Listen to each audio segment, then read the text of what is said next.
திராவிட முன்னேற்றக் கழகம் கட்சியின் ராமநாதபுரம் மாவட்ட செயலாளர் மற்றும் ராமநாதபுரம் தொகுதி எம்எல்ஏவாக இருக்கும் முத்துராமலிங்கம் மீது பல முறைகேடு தொடர்பாக புகார்கள் வெளிவந்து கொண்டிருக்கிறது. ராமநாதபுரம் புதிய பேருந்து நிலைய கடைகள் ஏலத்தில் சாதி அரசியல்.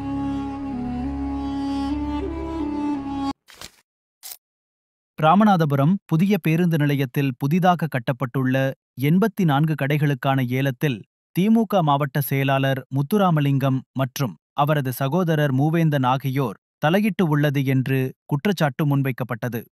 குறிப்பாக முத்துராமலிங்க அவரின் சமூகத்தினருக்கு மட்டும் 50க்கும் மேற்பட்ட கடைகள் ஒதுக்கப்பட்டதாக அதிர்ச்சி தகவல்கள் வெளியாகியுள்ளன. தேவேந்திரகுல வேளாளர், யாதவர், நாடார் சமூகத்தினருக்கு கடைகள் மறுக்கப்பட்டதால் பெரும் அதிருப்தி எழுந்துள்ளது என குற்றச்சாட்டு.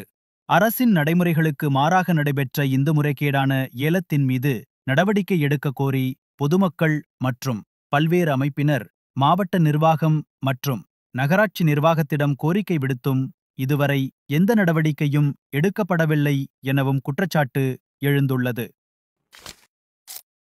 நிழலரசு நடத்தும் திமுக மாவட்ட செயலாளர் புதிய பேருந்து நிலைய கட்டுமான ஒப்பந்தம் துவங்கி கடைகள் ஏலம் வரை நடைபெற்ற ஊழல் முறைகேடுகளோடு கடந்த 4 ஆண்டுகளில் ராமநாதபுரம் மாவட்டத்தில் நடந்த அரசு ஒப்பந்த விவகாரங்களில் திமுக மாவட்ட செயலாளர் முத்துராமலிங்கமும் அவரது சகோதரர் மூவேந்தனும் நிழல் அரசாக செயல்பட்டு வருவதாகவும் தமிழர் அதிகாரம் அமைப்பின் தலைவர் ராமசு அழகர்சாமி பாண்டியன் குற்றம் சாட்டியுள்ளார். 2026 சட்டமன்ற தேர்தலில் காதர் பாட்ஷா முத்துராமலிங்கத்திற்கு ஒரு ஓட்டுக்கூட போடக்கூடாது கூடிய விரைவில் சாதி வெறிபிடித்த கூட்டத்தை 2026 புறக்கணிப்போம். உடனே திமுகவில் மாவட்ட செயலாளர் பதவியை ஒன்று கோனார் சமுதாயம், தேவேந்திர குல சமுதாயம், முத்தரையர் சமுதாயம், மீனவ சமுதாயம் இவர்களில் யாருக்காவது ஒருவருக்கு மாவட்ட செயலாளர் பதவி கொடுக்க வேண்டும். கோனார் தலைவர் தாய்நாடு மக்கள் கட்சி, கோனார் பண்பாட்டுக் கழகம் முல்லை நிலத்தமிழன் டாக்டர் AK பூமிராஜன் குற்றம் சாட்டியுள்ளார்.